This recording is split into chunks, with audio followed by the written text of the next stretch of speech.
seems unattainable. Always use it late, never early, and be careful not to overuse it.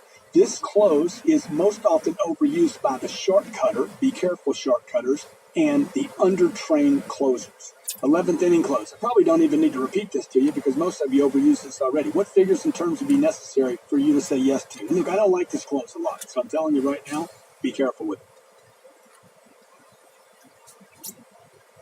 Justify close. Very simple one line. How do you justify an investment this size? You're saying, why would you ever ask somebody that to close? I'm sitting down, I'm writing up my product order. I'm sitting down, I have the decision maker in front of me, maybe the whole board's there.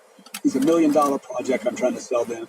And I asked them, let me ask you something. How do you guys justify an investment of this size? I remember I was selling $52.8 million worth of property in Tucson, Arizona. I'm sitting down negotiating with the new buyer, Ricardo, and I'm like, how do you guys justify $52,800,000 for this apartment complex of multiple purchases? How do y'all justify an investment this size? And they look at me and says, because we believe in Tucson, we like the way you've taken care of the product, we love your occupancy, and we believe we can increase the rents. Who's closing who here? I'm a little confused. They became the closer.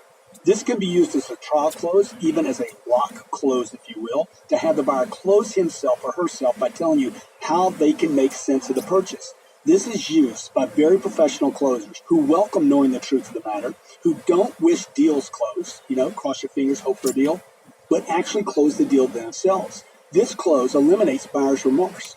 It allows the buyer to rationalize the decision and voice that decision, which is important because a buyer has to make logic out of even the most emotional purchase for a deal to stay closed. So the close goes like this. It's lethal, man. It's lethal, and I would use this a lot.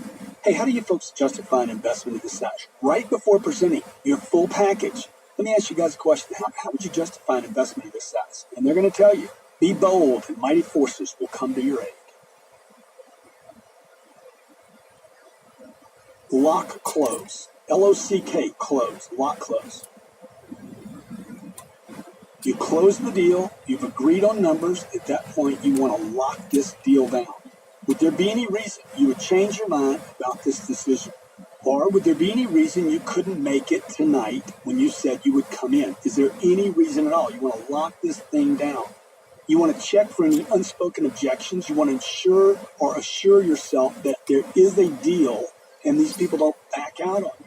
Now, this is something missed by even the most professional of negotiators. They don't lock things down, so when they come back tomorrow, they find out the deal unwinded. Now, Rich, the producer of this audio program, just reminded me that the word unwinded is not an actual word. And I'm like, Rich, dude, unwinded is a real word where I was brought up. In the bayous of Louisiana, you damn right he unwinded. And then we shot him after that. So, look, this deal unwound itself, right? You came back in and you're like, what happened? Oh, we changed our mind. You know why? Because you didn't lock this deal down. It's better to find out now, in the close before this thing unwinds itself. And this close typically is not risked by both young and veteran salespeople as you are wishing deals closed rather than locking that deal down.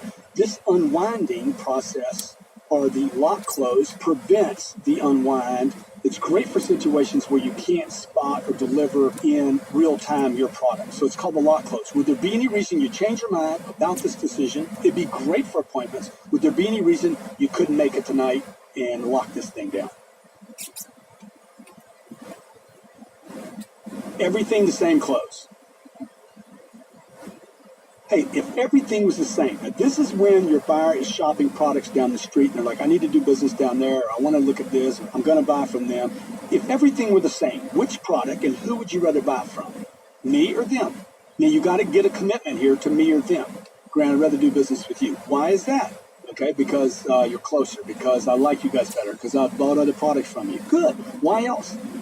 Because you're the nicest guy I ever met. Okay, why else? Because you got the color I want and they don't have it. Okay, good. Why else? Until you can no longer get an answer, you want to ask, if everything was the same, which product would you rather own? Who would you rather buy from, me or them? And then they will tell you why. Why else? Why else? Why else? Why else? This is used when the buyer says he has found the same or similar product for less money. You want to get money out of the objection, move it off the table by asking, look, if everything were the same, who would you rather do business with? At this point, half of them will tell you, I'd rather buy from you. The other half are going to say, I'd rather buy from them.